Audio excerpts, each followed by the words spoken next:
Casey Shepard, integrative health coach here, bringing you guys more information and education all the time. The more information, the more you can make better decisions for yourself, dive deeper, put all of the information together, and hopefully make yourself a better, healthier person over time. We don't know what we don't know, and so the more you learn, the better we all are all around, and the more we can put those pieces together. It's what I do with my people all the time. I've been in this business for over 14 years now, and I'm continually learning things that help put the pieces together, even from things that I've been doing for years. So it's why I like to speak about this stuff, and hopefully other people can start to try to figure things out for themselves too. When I was going through a lot of my health journey stuff, I struggled to find the information that would ultimately help me put the pieces together and get to where I was. I did take bits and pieces from a lot of other places, so I hope that my channel and the content that I put out helps people do the same. And if they need to reach out to me to help them along on their journey, I hope I can be a part of that piece of their journey. So today I want to go around in a really big giant circle, but put everything in together. And hopefully by the end, it will make sense to you. I hope you stick around for it and grab some pieces from all of it. So when we test hormones, we look at the levels in the blood, right? But we don't know how much of that hormone the body is utilizing, right? We're just seeing what's floating around in the blood in our system. For men, it's a little easier. They don't have the fluctuations through their hormone cycles that women do, but females have a little more complicated because we have surges of hormones at random times of the month. And even if we have those hormone surges, we don't know necessarily what our body is utilizing. We have hormone receptors. Those receptors are what uptake the hormones and utilize those hormones. And we don't really have a way of necessarily measuring all of the receptors in our system. So it does make it more complex. And it's why even if you're working through hormonal therapy or hormonal work, doing labs is a good way to look. But it's why the deeper stuff beyond just the hormone test matters when you're trying to make sure that the cells and the receptors and everything in the body isn't discouraging your system from utilizing the hormones in your blood in the way they should be, detoxifying things the way they should be, and using it all around. There's something called SHBG. This is one of the measures of the receptors that we use. If it's really high, your receptors might be a little plugged where you're not maybe absorbing as much. If it's really low, there's something going on with your hormones as well. So that's one way we can look, but we still truly don't know. And there are other things for women with progesterone, for instance. If they're under a lot of stress or they have other stuff going on at a cellular level, they could have progesterone in their blood, but they might not actually be utilizing that progesterone properly. And for women, that's one of the most important hormones to oppose estrogen, to keep the body calm, for inflammation, for histamine response. It really regulates a lot of the thyroid, testosterone, our adrenal production. The list goes on. So it's hard when you look at a progesterone level in the blood and say, oh yeah, progesterone's fine, but this woman is so stressed and she's having all these other symptoms. You have a lot of these low progesterone symptoms, but it looks fine. So this is what I'm talking about, where it's hard to see exactly what's coming in. Now, on the men's side, when you look at men who go on testosterone, they have maybe some low level total testosterone, but we look at percent free. You have this total amount in your body, but what are you actually utilizing from that? If you have a decent total, but the percent free or these other below level numbers are low, then you're not utilizing the levels that are actually in your system. And there's a reason for that. It's not just like, hey, we don't have enough in here because look, the total number is fine, but I'm not even using enough of what is available for me. So when we have stuff like that, we see it on both sides with men and women. We look at things like the receptors, the gut health, the bioavailability of nutrients, vitamins, minerals, dysbiosis in the gut, absorption issues, and that's stuff that people do not look at. People don't ever look that deep at things. And with men, they will just hammer testosterone therapy in there. But with women, if your levels look normal, they may just send you off. And I think it's why women have a harder time, number one, because we have a more complex body with more moving parts, cycling hormones, whatever. But women are less often or likely to get prescribed like the hormone therapy that they need, number one, or even if they are prescribed hormone therapy, it's just they're thrown on birth control because a lot of people don't do bioidentical. And birth control is not even balancing the hormones in the right way. It's completely shutting down the system. I'm putting a Band-Aid on it when usually people don't even feel better when they come on it because it's not even balanced. So it's testosterone for men is an easier fix to go on. The synthetic version of testosterone does not remotely have any sort of implications like the synthetic version of hormones for women. And for men, it's not as harsh. It's easier to manage. Women goes on birth control for 15 years. She comes off, and good luck to you. Who knows what you're dealing with now, but good luck. And then you have all these guys out here who, not all of them, but guys who competed or guys who were in powerlifting or whatever, they dabbled in a couple cycles, completely shut their system down. They go in, their doctor immediately prescribes them some testosterone to get their stuff back up, and they don't look any deeper into it. There's nothing else. So I've worked with plenty of women over the years who had completely suppressed systems after they came off of hormonal birth control and took years to get their pituitary kicked back in and up and running so that their body could actually have its own production again. And men, on the other hand, will say they need it because they can't function without being on testosterone because they're depressed, they have all these issues. Well, welcome to a woman's life. Women have the same issues. We also have awful anxiety, depression, mood disorders, thyroid problems, weight gain, insulin problems.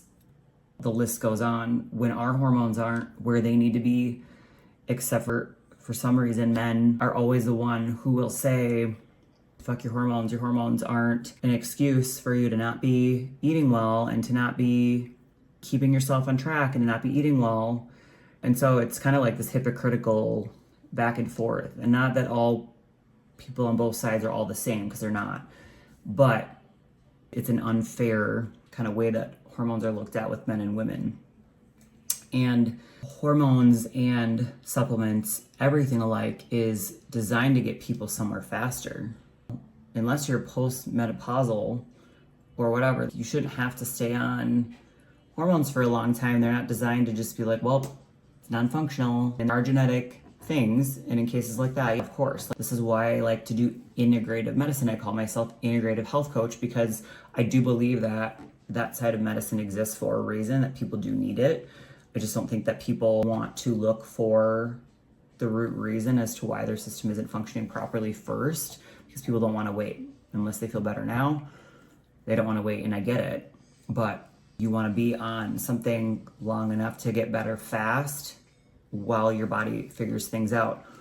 So for women, if you have really low progesterone or you have a lot of low progesterone symptoms, you can go on super high doses of progesterone. And again, obviously this is very situational. I'm not telling anyone to go out and do anything right now.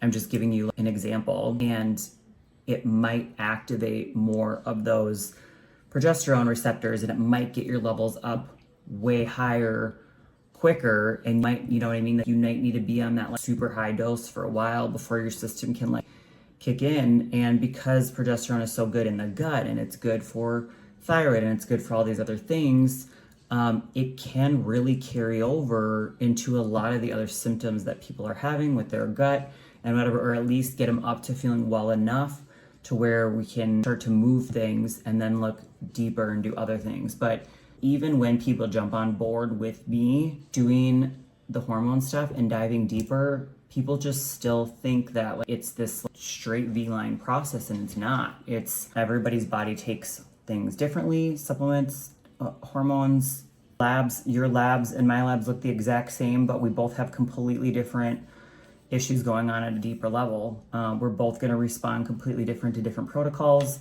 And that's where this stuff becomes way more complex. And it's not as easy to sit and say, this is what it is. This is where we go next. And then when we take a deeper dive look at cellular health and nutrition, if we're using the hormonal example about testosterone or progesterone for women or any hormone, if we're not uptaking it in the blood, like I said with men, total testosterone is in a great range, but your free and percent free is really low, which means you're not utilizing the test you have. Why is that? Your receptors are fried, you have a ton of inflammation at a cellular level, you have heavy metal toxicity, so there's a problem. We have to get your system using more of it. Same with women. You might have a decent looking progesterone level, but if you're not using any of it, we got to get it up there so that you can oppose your estrogen, feel better, minimize symptoms, work with histamine response, inflammation, water retention, all the things.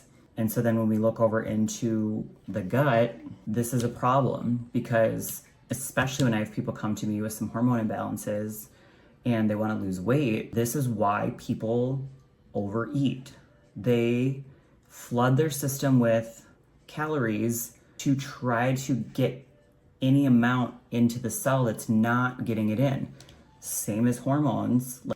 We have to flood, and obviously don't want to do this with food, but you might have to take a higher dose of something in order to activate those receptors and get your system responding to it. Now with food, our bodies will crave food and nutrients and whatever in abundance in order to get enough of what it needs into the cell. If you have more of an excess floating around, chances are you're going to get a little bit more of it than you would if you reduced the amount that's floating around available. You know what I mean? You have less availability, and this is why calories out can be BS for a lot of people that have other stuff going on. It doesn't have to even be some substantially diagnosed disease or autoimmune condition. It could be heavy metal toxicity. You don't know. Have you ever tested for it? No. I see it in a lot of people's hair analysis testing with heavy metals. So if you've never had them done, you can't discount it. And a lot of people talk crap about some of the stuff that people have problems with when they don't know anything about it because they've never actually looked into it. They just would rather discount it than look into it as an actual issue and option. Now, at the point where a lot of people have issues going on at a cellular level, like inflammation or heavy metal toxicity or extreme nutrient and mineral imbalances, and they're not absorbing nutrients and stuff, they do have thyroid imbalances. They aren't absorbing hormones and nutrients very well into their system. They're having hormonal issues because even if they read normal, they're not reacting normal to those hormone levels to utilize them correctly. So there are multiple systems going on. And if your system's off in all of those places, it's not going to be an easy fix. And mentally, I hate to say it, but people that are in that position have a harder time overall mentally being disciplined and positive and sticking with things because all of those things control so much of the way that our body acts, our brain, gut access, our dopamine, our serotonin, our metabolism, our thyroid, all the things that regulate our entire system are compromised. And so it does become really tough to work with people who have deeper stuff to continue on being motivated in the process when their thinking and their physical self is completely out of balance and not in alignment and motivated. This stuff gets deeper and deeper when we get talking about emotional, mind, body, spirit, our neurological system, trauma responses, all of that stuff. But I'm just talking about physical at this point because if you're somebody who preaches after your hormones don't matter, you need to just have more discipline, whatever, you're not going to attract people who are struggling lifelong with a lot more physical stuff or mental control rooted in major internal imbalances, because those people are either going to be shied away from the fact that you're making them feel so guilty that they are never, that's going to deter them from doing any amount of motivation first, or they know that they have major hormone issues, and because you're not even recognizing it, they're not going to come to you anyway. So if you're like in a health profession or whatever, or you're helping people, whatever, there's a reason for us all to be here, no matter what your message is that you preach. But it even only continues to give you that validation that everyone I work with, once they start and once they get on these plans, look at them, they're making progress. They had these excuses for a long time and look at them go. But in reality, that's not your audience. Your audience, you're attracting your audience because of what you're preaching. The people who do have issues, which is a lot of people, stay away from the people like that preach those messages. And so the people that I work with are coming to me with a lot more going on. And the main problem is that this stuff is so complex that it's hard to get people to understand it. I only have so much time with certain people to help them understand what all this entails, the depth and the analysis that it takes to really work through some of this stuff. And it just takes time, and there's a mental process that goes along with it, with coming to timeline or not a timeline with some of it. And it can happen really fast for some people, and it can be a lot slower for others. But you have to come to terms with the fact that you have to be okay with either one and release the need to control the way that it plays out and just trust that it will. And so I wanted to start with the hormones, read how we look at that, because I feel like that's more common for people to look at and assess and analyze, both men and women, and then circle it back to the dysbiosis, the inflammation, the cellular stuff, histamine responses with low progesterone, high estrogen, gut imbalances, mast cell activation in our immune system, like I said, heavy metal toxicity, or even major mineral imbalances, which I see often. All of these things really affect the way that hormones regulate and move and react. And so if we're just looking at hormones like most people do, we're losing sight of the deeper stuff. And again, as I was talking about with progesterone, like, we could hammer really high levels. You can't do this with all hormones of progesterone or certain hormones to get the body to kind of respond and pick up. It doesn't work for everyone. And then once it does, like, it can activate more receptors and carry over into the gut a little bit, whatever, like the way I used to kind of do things for a long time. But if you can look at with alongside and look a little deeper together, it brings people into like another level of healing and just makes it that much more efficient. Most people aren't willing to do that amount of testing and deep diving because it's a lot, but I just want people to understand all of it. And again, with the calorie thing, touched on this in a lot of my like recent videos with the overeating and abundance and nutrient deficiency. I, in my past, have seen a lot of hypothyroid and Hashimoto's, people with binge eating disorders, and these people have very slow metabolisms. They have very low hypochloric acid, stomach acid production. They have a lot of digestion and absorption issues because of that. They're not breaking down food properly. They have a lot of food sensitivities and allergies and leaky gut, and all of these things start to carry over into every area of their body. A lot of estrogen dominance issues because they can't clear estrogen from the body and detox, and a lot of that causes a lot of stress. Progesterone stops working as well, but your system also then can't absorb the nutrients well because of the low stomach acid and the inflammation in the gut and the gut lining being compromised. And so these people start binge eating, a lot of them, as I don't know what to call it, just to compensate for the lack of nutrients and hormones that they're getting.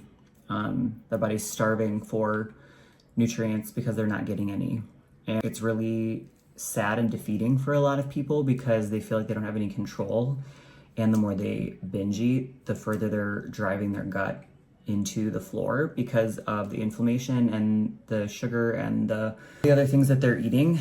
And it's a really vicious cycle. And that's why binge eating is like really hard for people to get out of, and they go through it for lifetimes or years or decades, and then they develop insulin issues and whatever. And it's like, it could have all started from this. And I'm not saying there's not emotional issues that started, but emotional and physical and emotional carries over, works together very similarly. So a lot of ranting and back and forth and going around, but I hope you maybe learned and picked something up from the way that I explain things or put the pieces together. Number one, why it's important to look at all aspects of the body, including cellular and hormones, but how the deeper issues of absorption and actually like utilizing what's in our body work and play a huge role in what we're doing.